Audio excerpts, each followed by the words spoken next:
근골격계 질환에는 운동이 좋다는 생각은 모두 버리셔야 됩니다. 또 이제 살을 뺀다고 막 뛰고 이러면 더 아파져요. 또 흔한 증상 중에 하나가 물이 차는 건데요. 이제는 더 이상 갈 곳이 없다.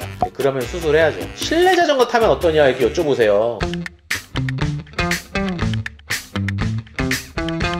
안녕하세요, 다자다능의 백원장입니다. 오늘은 우리 무릎 통증에 대해서 같이 이야기해 보려고 해요. 무릎 통증을 일으키는 질환도 여러 가지가 존재하는데 그 중에 오늘은 가장 흔한 증상 중에 하나인 퇴행성 관절염에 대해서 이야기해 보려고 합니다.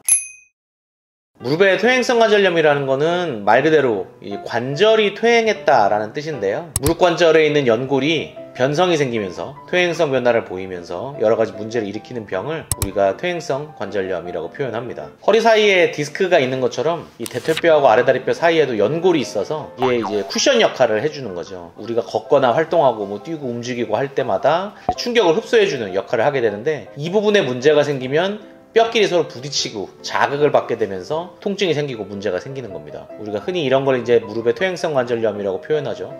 정확하게는 무릎 관절증이라고 불러야지 사실 맞는데요. 이해하기 쉽도록 퇴행성 관절염으로 통칭하도록 하겠습니다. 무릎의 퇴행성 관절염이 발생하는 가장 큰 원인은 사실 하나입니다. 노화죠, 노화. 나이가 들면서 누구나 문제가 생기는 거고, 결국 노화가 문제가 되는 건 지속적인 자극으로 인해서 누적이 되는 거죠. 지속된 사용과 자극이 변성을 일으킬 가능성이 가장 많습니다. 50세 이하 같은 경우는 일반적인 경우에는 무릎에 퇴행성 관절염이 생기는 경우는 극히 드물고요. 간혹 있는 경우가 있습니다. 어렸을 때 다친 적이 있는 경우. 이제 가장 흔한 게 십자인대 손상인데요. 십자인대가 끊어지거나 손상이 생기면서 주변에 있는 연골이나 이런 조직들이 이제 문제가 생기는 경우가 있어요. 십자인대가 손상된 다음에 그 부분을 다시 이어 붙여준다고 해도 연골 자체가 아예 정상이 되는 건 아니기 때문에 비교적 어린 나이에 다치거나 수술을 했거나 이런 부분들이 있으신 분들은 관절의 퇴행성 변화가 좀 빨리 오는 경향이 있기는 합니다. 그리고 직업활동에 영향을 많이 받는 경우도 있어요. 예를 들어서 뭐 쪼그려서 일을 많이 한다든지 앉았다 일어났다를 반복한다든지 평소에 오래 서 있거나 걷거나 이런 것들을 많이 하시는 분들이 상대적으로 조금 더 이른 나이에 그리고 좀 더 많이 변성이 생기는 경우들이 좀 있습니다.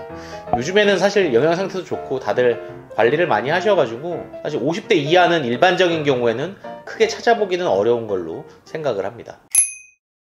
사실 뭐 증상은 가장 흔한 거는 통증이죠. 움직일 때 통증이 유발이 되고 가만히 있을 때는 좀 덜한 경우가 많죠. 중력을 이기고 올라가는 동작들, 뭐 계단을 오르내리거나 앉았다 일어났다 하거나 쪼그려 앉아 있는다든지 이런 동작을 반복했을 때 문제가 생기는 경우가 많고요. 여기서 좀 더 심해지면 그냥 걸을 때도 아픈, 그냥 일상적인 활동에도 통증이 유발되는 경우들이 좀 생깁니다. 또 흔한 증상 중에 하나가 물이 차는 건데요. 관절낭 안에 누구나 이 관절액이 들어있거든요. 과도한 자극에 의해서 삼출액들이 생기면서 무릎이 이렇게 부어요. 커지는 거죠. 물이 찬다고 우리가 흔히 표현하는데 정확하게 말하면 삼출액이 이제 과도하게 발생하는 거고 그것 때문에 압박감이 더해지면서 통증이 생기는 경우도 많이 있습니다.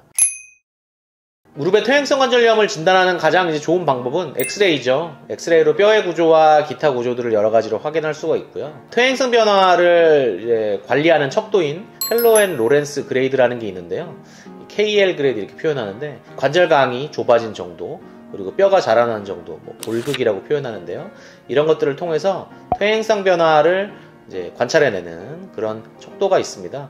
그것도 역시 엑스레이로 확인을 하고요. 관절 및 척추에 있어서 가장 검사의 스탠다드는 항상 MRI예요. 대부분. 무릎 관절도 역시 CT로 진단하는 경우는 거의 없다라고 보셔도 되고요. 특별히 뭐 골절이 아주 의심되거나 이런 걸 제외하고는 일반적으로는 MRI를 찍는 게 도움이 되고 MRI 상에서 연골의 형태 그리고 인대의 형태 여러 가지를 확인할 수가 있습니다. 관절 내에 있어서 초음파 검사도 도움이 되는 경우가 좀 있어요. 다만 초음파 검사는 제가 항상 말씀드립니다만 검사자에 따라서 굉장히 결과값이 차이가 좀 지고 완전히 신뢰할 수 있는 검사는 아니기 때문에 무릎 관절의 검사의 스탠다드는 엑스레이와 MRI다 이렇게 이해하시면 될 것 같습니다.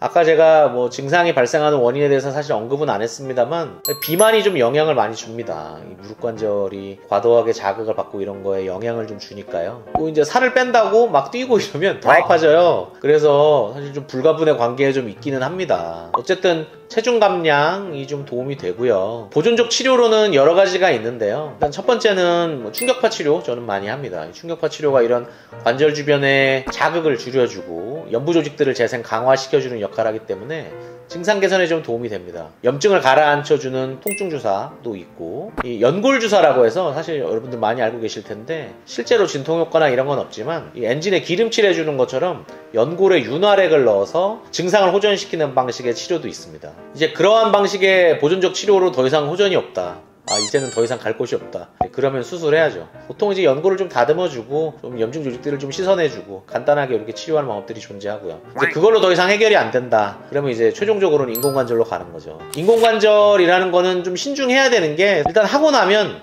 더 이상 이제 할 수 있는 게 없습니다. 사실 인공관절 하고 나면 그 다음에는 주사도 못 하거든요. 연골이 없는데 주사 치료하는 게 말이 안 되잖아요. 최후의 방법으로 선택하고 고려하시기를 바랍니다.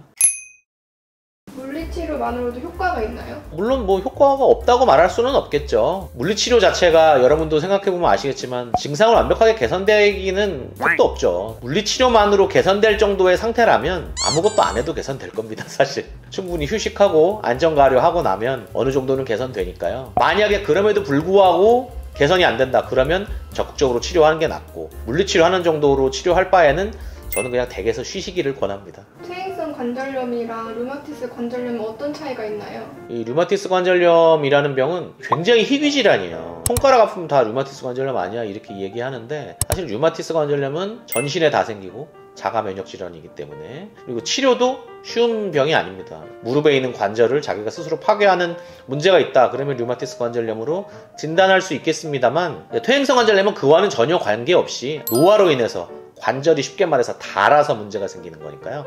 개념적으로는 아예 다른 병이다 라고 이해하시면 될 것 같습니다. 관절염에는 무슨 운동이 좋을까요? 매번 말씀드립니다. 근골격계 질환에는 운동이 좋다는 생각은 모두 버리셔야 됩니다. 운동은 증상을 악화시키면 악화시키지 좋아지게 하지는 못해요. 뭐 간단한 스트레칭이라든지 뭐 가볍게 걷는 거 정도는 괜찮다고 생각합니다만, 괜찮다는 것이 무릎에 도움이 된다라는 뜻은 아니잖아요. 그죠? 저한테 이제 많이 여쭤보시는 게 실내 자전거 타면 어떠냐 이렇게 여쭤보세요. 실내 자전거 타면 계속 다리를 움직이지 않습니까? 그죠? 무릎 관절에 좋을 이유가 없어요. 오히려 더 나쁘게 만들면 나쁘게 만들지. 아까도 얘기했지만 뭐 가볍게 걷고 수영을 한다든지 가볍게 스트레칭 한다든지 이런 거는 다 무방합니다. 하셔도 되고, 무리해서 하는 건 뭐든지 좋지 않다, 이렇게 이해하시면 될 것 같아요. 오늘은 무릎 통증을 일으키는 가장 흔한 질환 중에 하나죠. 무릎의 퇴행성 관절염에 대해서 알아보았습니다. 무릎 통증 있으신 모든 분들께 도움이 됐기를 바랍니다. 지금까지 백원장이었습니다. 감사합니다.